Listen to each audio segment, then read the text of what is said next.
അമ്മ മനസ്സിൻ്റെ പുതിയൊരു എപ്പിസോഡിലേക്ക് എല്ലാവർക്കും സ്വാഗതം. പുതുതായി ഈ ചാനൽ കാണുന്നവർ പ്ലീസ് സബ്സ്ക്രൈബ് ചെയ്ത് കാണണേ.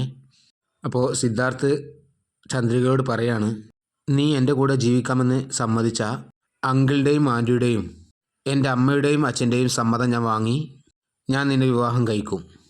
ചന്ദ്രികയോട് സിദ്ധാർത്ഥ് പറയാണ്. പിന്നെ കാണിക്കുന്നത് അനുവും ചന്ദ്രികയുമുള്ള സംസാരമാണ്.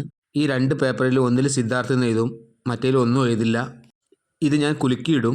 നീ എടുക്കുന്നതിൽ സിദ്ധാർത്ഥിൻ്റെ പേരുണ്ടെന്നുണ്ടെങ്കിൽ നിനക്ക് വിവാഹം കഴിക്കാം സിദ്ധാർത്ഥിനെ. പിന്നെ കാണിക്കുന്നത് മലർ സിദ്ധുവിനോട് വിഷമത്തോടെ ചോദിക്കുകയാണ്, നീ അമേരിക്കയിലേക്ക് പോവുകയാണോ സിദ്ധു? അതേ മലർ. അപ്പോൾ നീ ഇനി തിരിച്ചു വരില്ലേ? ഞാൻ ഇങ്ങോട്ട് വരുന്നതും വരാതിരിക്കുന്നതും എൻ്റെ കയ്യിലല്ല. എന്നിട്ട് ചന്ദ്രികയുടെ മുഖത്ത് നോക്കി, ആ ദൈവം സമ്മതിച്ച എല്ലാം നല്ലപോലെ നടക്കും എന്ന് പറയും. ആ ശരി മലർ, എനിക്ക് ഓഫീസിലേക്ക് പോകാൻ സമയമായി, നമുക്ക് പിന്നെ സംസാരിക്കാം എന്ന് പറഞ്ഞ് മലറിൻ്റെ നെറ്റിയിൽ ഒന്ന് ചുംബിക്കും. എന്നിട്ട് ബായ് പറഞ്ഞ് നോക്കുമ്പോൾ ചന്ദ്രിക നോക്കി നിൽക്കുന്നുണ്ട്. അല്പനേരം രണ്ടുപേരും പരസ്പരം നോക്കി നിൽക്കും. എന്നിട്ട് സിദ്ധാർത്ഥ് കാറിൽ കയറാൻ പോവും. അവൻ പോകുമ്പോൾ മലർ പൊട്ടിക്കരയുകയാണ്. പിന്നെ കാണിക്കുന്നത് സിദ്ധാർത്ഥ് കാറിൽ ഡ്രൈവ് ചെയ്ത് കൊണ്ടിരിക്കുന്നതാണ്. പെട്ടെന്ന് കാറിൽ അവൻ എന്തോ തപ്പുന്നുണ്ട്. ഫോൺ മറന്ന് വീട്ടിൽ വെച്ച് എന്ന് പറഞ്ഞ് അവൻ വണ്ടി തിരികെ എടുക്കുകയാണ്. ഈ സമയത്ത് ചന്ദ്രിക അടുക്കളയിലേക്ക് പോകുമ്പോൾ സിദ്ധുവിൻ്റെ ഫോൺ അവിടെ കാണുകയാണ്. ആ ഫോൺ എടുത്ത് അവൾ പറയും, ഇത് സിദ്ധു സാറിൻ്റെ ഫോണല്ലേ? അയ്യോ മറന്നു തോന്നുന്നു എന്ന് പറഞ്ഞ് അവൾ കൊടുക്കാൻ വേണ്ടിയിട്ട് വാതിൽ കടന്ന് പുറത്തേക്ക് വരികയാണ്. അപ്പോൾ അപ്പുറത്തുനിന്ന് സിദ്ധുവിൻ്റെ കാറ് വരുന്നുണ്ട്. സിദ്ധു നേരെ വീട്ടിലേക്ക് കയറുന്നതും ഫോൺ കൊടുക്കാൻ വേണ്ടി ഓടി വരുന്ന ചന്ദ്രികയും തമ്മിൽ കൂട്ടിമുട്ടും. ആ കൂട്ടിമുട്ടലിൽ അവളുടെ കയ്യിലിരുന്ന ഫോൺ താഴെ വീഴും. അവൾ വേഗം ആ ഫോൺ എടുത്ത് സിദ്ധുവിന് കൊടുക്കും. എന്നിട്ട് സോറി സാർ എന്ന് പറയും. കുഴപ്പമില്ല ചന്ദ്രിക എന്ന് പറയും അവൻ. എന്നിട്ട് അവൻ ഒരു താങ്ക്സ് പറയും. അവൻ പ്രണയത്തോടെ അവളെ നോക്കും. അവൾക്ക് ആ നോട്ടം താങ്ങാനാവാതെ അവൾ താഴേക്ക് നോക്കും. എന്നിട്ട് അവൾ അകത്തേക്ക് പോകാൻ നിൽക്കുമ്പോൾ സിദ്ധാർത്ഥ് വിളിക്കും, ചന്ദ്രികയെ. ചന്ദ്രിക അവൻ്റെ മുഖത്തേക്ക് നോക്കാതെ പറയൂ സാർ എന്ന് പറയും. അപ്പോൾ സിദ്ധു ചോദിക്കും, എന്താ തീരുമാനിച്ചേ? അപ്പോൾ അവൾ പറയും, ഞാൻ എൻ്റെ തീരുമാനം എപ്പോഴോ പറഞ്ഞിട്ടുണ്ടല്ലോ. അപ്പോൾ സിദ്ധു ചോദിക്കുകയാണ്, എന്ന് വെച്ചാൽ ഞാൻ ഇവിടെ നിൽക്കണ്ട, അമേരിക്കയിലേക്ക് പോയിക്കോ എന്നാണോ എന്ന് ചോദിക്കും. അപ്പോൾ ചന്ദ്രിക ചോദിക്കുകയാണ്, നിങ്ങൾ അമേരിക്കയിലേക്ക് പോകണമെന്ന് ഞാൻ പറയുന്നില്ല സാർ. അതേസമയം നിങ്ങളുടെ ഇഷ്ടം എനിക്ക് സമ്മതിക്കാനും പറ്റുന്നില്ല. എന്നോട് ക്ഷമിക്കൂ സാർ, എനിക്കിപ്പോൾ ഒരു തീരുമാനം എടുക്കാൻ കഴിയുന്നില്ല സാർ. അപ്പോൾ നിരാശയോടെ സിദ്ധാർത്ഥ് പറയാണ്, സാരല്ല ചന്ദ്രികയെ, നീ സാവധാനം നല്ലോണം ആലോചിച്ച് തീരുമാനം പറഞ്ഞാൽ മതി. എൻ്റെ ബർത്ത്ഡേ അടുത്ത വെള്ളിയാഴ്ചയാണ്. അതിനു മുമ്പ് ഒരു തീരുമാനം പറ. എന്നാൽ അതിനുശേഷം ഉറപ്പായിട്ടും ഞാൻ നിന്നെ ശല്യം ചെയ്യില്ല. ഞാൻ USA പോവും എന്ന് പറഞ്ഞ് സിദ്ധാർത്ഥ് കാറിൽ കയറുകയാണ്. അവൾ അവനെ വിഷമത്തോടെ നോക്കി നിൽക്കും. കാറിൽ കയറുന്നതിന് മുമ്പ് അവനും തിരിഞ്ഞു നോക്കും. എന്നിട്ട് അവന് കാറിൽ കയറി പോവുകയാണ്.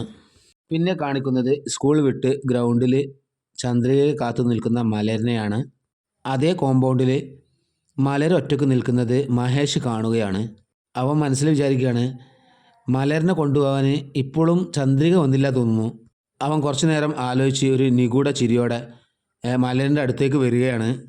മറ്റു കുട്ടികളെയൊക്കെ അവരുടെ പേരൻസ് കൂട്ടിക്കൊണ്ട് പോകുന്നുണ്ട്. അപ്പോൾ മഹേഷ് മലറിൻ്റെ അടുത്ത് വന്ന് മലർ എന്ന് വിളിക്കും. എന്താ മലർ, അമ്മ ഇതുവരെ വന്നില്ലേ? അതെ, ഇതുവരെ വന്നിട്ടില്ല എന്ന് പറയും മലർ. അപ്പോൾ അവൻ പറയും, ശരി അമ്മ വന്നോട്ടെ, അതുവരേക്കും നമുക്ക് സംസാരിക്കാം എന്ന് പറയും. അപ്പോൾ മലർ വേണ്ട, അമ്മ എന്നെ അന്വേഷിക്കും എന്ന് പറയും.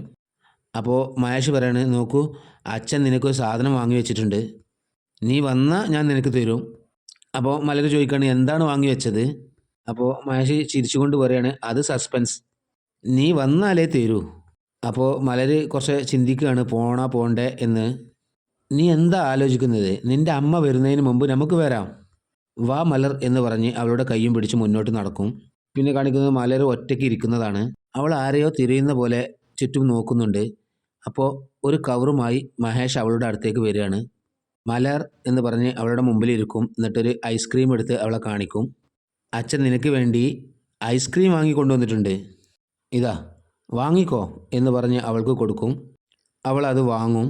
അവൾ അതിൻ്റെ കവറ് തുറക്കാൻ നോക്കുമ്പോൾ മഹേഷ് പറയും, താ ഞാൻ അയച്ചു തരാം. എന്നിട്ട് അവനത് അയച്ച് അവൾക്ക് കൊടുക്കും. ഇത് അയച്ചിട്ടുണ്ട്, കഴിച്ചോ. അവൾ ഒന്നും നോക്കാതെ ഐസ്ക്രീം കഴിച്ചുകൊണ്ടിരിക്കുകയാണ്. മഹേഷ് ചിരിച്ചുകൊണ്ട് ചിന്തിക്കുകയാണ്, മലരാകെ മാറിയിട്ടുണ്ട്. ഞാൻ എന്ത് പറഞ്ഞാലും ഇനി ചെയ്തോളും. ഇവളെ വെച്ച് ചന്ദ്രികയെ എൻ്റെ കൺട്രോളിലേക്ക് കൊണ്ടുവരണം. എന്നിട്ട് ഒരു നിഗൂഢമായ ചിരിയോടെ മലർ ഐസ്ക്രീം കഴിക്കുന്നത് നോക്കി നിൽക്കുകയാണ് മഹേഷ്. അപ്പോഴാണ് ചന്ദ്രിക സ്കൂട്ടറുമായി അങ്ങോട്ടേക്ക് വരുന്നത്. ഗേറ്റ് കടന്ന അവൾ സെക്യൂരിറ്റിനോട് ചോദിക്കും, ഏട്ടാ മലരെവിടെ? അപ്പോൾ സെക്യൂരിറ്റി പറയും, അവൾ അകത്തുണ്ട് മോളെ എന്ന് പറയും. എന്നാൽ ഇതൊന്നും അറിയാതെ മലർ ഐസ്ക്രീം കഴിച്ചുകൊണ്ടേയിരിക്കുകയാണ്. പെട്ടെന്ന് മലർ മഹേഷിൻ്റെ മുഖത്തേക്ക് നോക്കിക്കൊണ്ടേയിരിക്കും. അപ്പോൾ മഹേഷ് ചോദിക്കും, എന്താ മലർ, കഴിക്കൂ എന്ന് പറയും. അപ്പോൾ അവൾ പറയും, അമ്മ കണ്ട വഴക്ക് പറയില്ലേ? ശരിയാണ്, പക്ഷേ അമ്മ വരുന്നതിന് മുമ്പ് പെട്ടെന്ന് കഴിച്ചോ എന്ന് പറഞ്ഞ് അവന് മലറിൻ്റെ മുഖത്തായ ഐസ്ക്രീമൊക്കെ ഒന്ന് തുടച്ചു കൊടുക്കും. എന്നിട്ട് കഴിച്ചോളൂ പറയും. മഹേഷ് പോക്കറ്റിൽ നിന്ന് ഫോൺ എടുത്തിട്ട് മലർ ഐസ്ക്രീം കഴിക്കുന്ന പല പോസിലുള്ള ഫോട്ടോ എടുക്കും. എന്നാൽ മലറിനെ തേടി വരുന്ന ചന്ദ്രിക ഈ കാഴ്ച കാണുകയാണ്. എന്നിട്ട് നെട്ടിത്തരിച്ച് നിൽക്കും. എന്നിട്ട് അവളും ആലോചിക്കുകയാണ്, എന്തിനാണ് മലറിൻ്റെ ഫോട്ടോ എടുക്കുന്നത്? എന്നിട്ട് ദേഷ്യത്തോട് അവൾ വേഗം വന്ന് മഹേഷിൻ്റെ കയ്യിൽ നിന്ന് ആ ഫോൺ വാങ്ങി ഒരു ഏറ് വെച്ച് കൊടുക്കും. എന്നിട്ട് ചന്ദ്രിക ചോദിക്കുകയാണ്, എന്ത് ധൈര്യത്തിലാണ് എൻ്റെ മോളെ ഫോട്ടോ എടുക്കുന്നത്? എന്നിട്ട് അതേ ദേഷ്യത്തിൽ തന്നെ മലറിനോട് ചോദിക്കും, മലർ ഇതേതാ ഐസ്ക്രീം? മലർ ഒന്നും മിണ്ടാതെ നിൽക്കും. അപ്പോൾ മഹേഷ് പറയും, എന്താ എൻ്റെ മോൾക്ക് എനിക്ക് ഐസ്ക്രീം വാങ്ങിക്കൊടുത്തൂടെ? അത് കേട്ടതും മലറിൻ്റെ കയ്യിലുള്ള ഐസ്ക്രീം ദേഷ്യത്തിൽ വാങ്ങി അവൾ ദൂരേക്ക് എറിയും. എന്നിട്ട് മഹേഷിനോട് പറയാണ്, ഇനി മേലിൽ എൻ്റെ മോൾക്ക് എന്തെങ്കിലും വാങ്ങിക്കൊടുത്താൽ ഞാൻ ഇങ്ങനെ ആയിരിക്കില്ല പ്രതികരിക്കുക എന്ന് പറഞ്ഞ് അവനോട് ദേഷ്യപ്പെടും. എന്നിട്ട് മലറിനോടായി പറയാണ്, മലർ നിനക്കെന്താ ബുദ്ധിയില്ലേ? ഇയാളുടെ മുഖത്തിലെ കൊണ്ട് വിശ്വസിക്കരുതെന്ന്. നീ അയാൾ വാങ്ങിത്തന്ന ഐസ്ക്രീം കഴിക്കുകയാണോ? വാ പോവാ എന്ന് പറഞ്ഞ് ദേഷ്യത്തിൽ അവളെ കൈ പിടിച്ച് വലിച്ചു കൊണ്ടുപോകും. പിറകിൽ നിന്ന് അവൻ വിളിക്കും, ചന്ദ്രിക. എന്നിട്ട് അവന് ചന്ദ്രികയുടെ അടുത്തേക്ക് വരും. നിൻ്റെ സംസാരം കുറച്ച് കൂടുതലാണ്. ഇനി മലറിനോട് ദേഷ്യപ്പെട്ട ഞാൻ വെറുതെ ഇരിക്കില്ല. എന്നിട്ട് മലറിനോട് പറയണം, മലർ നിൻ്റെ അമ്മ നിന്നോട് എന്തെങ്കിലും വഴക്ക് പറഞ്ഞാൽ എന്നോട് പറ, ഞാൻ നോക്കിക്കോളാം. അപ്പോൾ മലർ പുച്ഛത്തോട് പറയാണ്, അതെ ഇയാളോട് പറ, നീയൊക്കെ ഒരു മനുഷ്യനാണോ? എന്നിട്ട് അയാളോട് പോയി സംസാരിക്കുന്നു. നീ വാ എന്ന് പറഞ്ഞ് മലറിൻ്റെ കയ്യും പിടിച്ച് കൊണ്ടുപോവാണ്. ദേഷ്യത്തോടെ മഹേഷ് അത് നോക്കി നിൽക്കുകയാണ്. അവൾ ഗേറ്റിനടുത്തെത്തിയപ്പോൾ സെക്യൂരിറ്റിനോട് ചോദിക്കും, ഏട്ടാ മഹേഷ് എങ്ങനെയാണ് ഈ സ്കൂളിൽ വന്നത്? അയാൾ ഈ സ്കൂൾ ബസ്സിലെ പുതുതായി ജോലിക്ക് വന്ന ആളാണ് എന്ന് പറയും സെക്യൂരിറ്റി. അവൾ വിഷമത്തോടെ കുറച്ച് ആലോചിക്കും. എന്നിട്ട് ചോദിക്കും, ബസ് ഡ്രൈവറായി ജോലി ചെയ്യുകയാണോ എന്ന് ചോദിക്കും. അപ്പോൾ അയാൾ അതെ എന്ന് പറയും. സ്കൂട്ടറിന് അടുത്തെത്തിയപ്പോൾ മലറിനോട് ചോദിക്കുകയാണ്, മലർ എന്തേ ഇത് എന്നോട് പറഞ്ഞില്ല? എന്തേ മഹേഷ് എന്നോട് ഇത് പറയരുതെന്ന് പറഞ്ഞിട്ടുണ്ടോ? എന്നാൽ മലർ ഒന്നും മിണ്ടില്ല. ചന്ദ്രിക സ്വയം പറയാണ്, അയാൾ പറഞ്ഞിട്ടുണ്ടാവും. ചെറിയ കുട്ടിക്ക് കണ്ടതെല്ലാം വാങ്ങിക്കൊടുത്ത് മനസ്സ് തന്നെ മാറ്റിയിട്ടുണ്ടാവും. മലർ ഇങ്ങോട്ട് നോക്ക്, മഹേഷ് നല്ല ആളല്ല. നിന്നെ കൂടെ കൂട്ടുന്നതിൽ എന്തെങ്കിലും കാരണം ഉണ്ടാവും. ഇനി നിന്നോട് സംസാരിക്കാൻ വന്നാൽ നീ സംസാരിക്കരുത്. അവൻ എന്ത് തന്നാലും വാങ്ങുകയും ചെയ്യരുത് കേട്ടോ. അപ്പോൾ മലർ ശരി അമ്മേ, ശരി വാ പോ. അപ്പോൾ അതിനുള്ളിൽ ചന്ദ്രിക പൂ കോർക്കുകയാണ്. അപ്പോൾ അങ്ങോട്ടേക്ക് മഹേന്ദ്ര സാറും ലക്ഷ്മിയമ്മയും വരികയാണ്. ലക്ഷ്മിയമ്മ മഹേന്ദ്ര സാറിനോട് പറയാണ്, നിങ്ങളിരിക്കൂ. എന്നിട്ട് ചന്ദ്രികയെ എന്ന് വിളിക്കും. മോളെ ഒന്ന് ടിഫിൻ എടുത്ത് വെക്കുമോ? ആ ശരി അമ്മേ എന്ന് പറയും. എന്നിട്ട് അവൾ ഡൈനിങ് ടേബിളിലേക്ക് വന്ന് ലക്ഷ്മിയമ്മയോട് പറയും, ഇരുന്നോളൂ അമ്മേ എന്ന് പറയും. അവൾ 2 പേർക്കും ഗ്ലാസ്സിൽ വെള്ളം കൊടുക്കും. 2 പേർക്കും അവൾ ഭക്ഷണം വിളമ്പി കൊടുക്കും. അപ്പോൾ മഹേന്ദ്ര സാർ പറയാണ്, ചന്ദ്രികയെ നീയും ഇരുന്ന് കഴിക്കേ. ചന്ദ്രിക പറയാണ്, എന്താ സാർ ഇത്? ആദ്യമായി ലക്ഷ്മിയമ്മയുടെയും നിങ്ങളുടെയും മുമ്പിൽ ഇരുന്ന് കഴിക്കാൻ പറയുന്നേ. ആരൊക്കെ എവിടെ ഇരിക്കണോ അവിടെ തന്നെയല്ലേ ഇരിക്കേണ്ടത്? അത് കേട്ടതും ലക്ഷ്മിയമ്മയുടെയും മഹേന്ദ്ര സാറിൻ്റെയും മുഖം ആകെ വിഷമത്തിലാവും. ഞാൻ ഈ വീട്ടിലെ വേലക്കാരിയാണ്, എന്നിട്ടും നിങ്ങൾ നിങ്ങളുടെ മകളെ പോലെയാണ് എന്നെ നോക്കുന്നത്. ഈ ലോകത്തിൽ ആരും ഒരു വേലക്കാരിയോട് ഇങ്ങനെയൊന്നും പെരുമാറില്ല. അപ്പോൾ ലക്ഷ്മിയമ്മ പറയാണ്, ചന്ദ്രികെ നീ ഇവിടെ ഇരുന്ന് കഴിക്ക്. നീ ഞങ്ങളുടെ കൂടെ ഇരുന്ന് കഴിച്ചാൽ ആർക്കും ഒന്നും വരാൻ പോകുന്നില്ല. ഇരിക്ക് ചന്ദ്രികയെ. ലക്ഷ്മിയമ്മ നിർബന്ധിക്കും. അപ്പോൾ ചന്ദ്രിക, അയ്യോ ജോലിയുണ്ട് അമ്മേ, നിങ്ങൾ കഴിക്കൂ. അതൊന്നും പറ്റില്ല, നീ ഞങ്ങളുടെ കൂടെ ഇരുന്ന് കഴിച്ചേ പറ്റൂ എന്ന് പറയും ലക്ഷ്മിയമ്മ. എന്നിട്ട് അവളെ കൈ പിടിച്ച് ഇരുത്തും. 2 പേരുടെയും നടുവിലായി ചന്ദ്രിക ഇരിക്കുകയാണ്. അവളുടെ പ്ലേറ്റിലേക്ക് ലക്ഷ്മിയമ്മയും മഹേന്ദ്ര സാറും ഭക്ഷണം വിളമ്പി കൊടുക്കുകയാണ്. കഴിക്ക് മഹേന്ദ്ര സാർ പറയാണ്.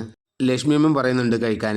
അപ്പോൾ ചന്ദ്രിക പറയാണ്, എന്താ അമ്മേ വീട്ടിൽ പഴയ ഭക്ഷണം ഇരിപ്പുണ്ട്, ഇത് ഞാൻ കഴിച്ചാൽ പിന്നെ അതാര് കഴിക്കും? അപ്പോൾ മഹേന്ദ്ര സാറ് പഴയ ഭക്ഷണം ഞാൻ കഴിച്ചോളാമെന്നും അതിലെ ഗുണത്തെപ്പറ്റിയൊക്കെ വാചാലനാവും. അപ്പോൾ ചന്ദ്രിക പറയാണ്, പഴയ ഭക്ഷണമൊക്കെ കഴിക്കേണ്ടത് എന്നെപ്പോലെ പാവപ്പെട്ടവരാണ്, നിങ്ങളതൊന്നും കഴിക്കാൻ പാടില്ല. ചന്ദ്രികേ കഴിക്ക്, ലക്ഷ്മിയമ്മ പറയും. മഹേന്ദ്ര സാറും അവളെ കഴിക്കാൻ നിർബന്ധിക്കുകയാണ്.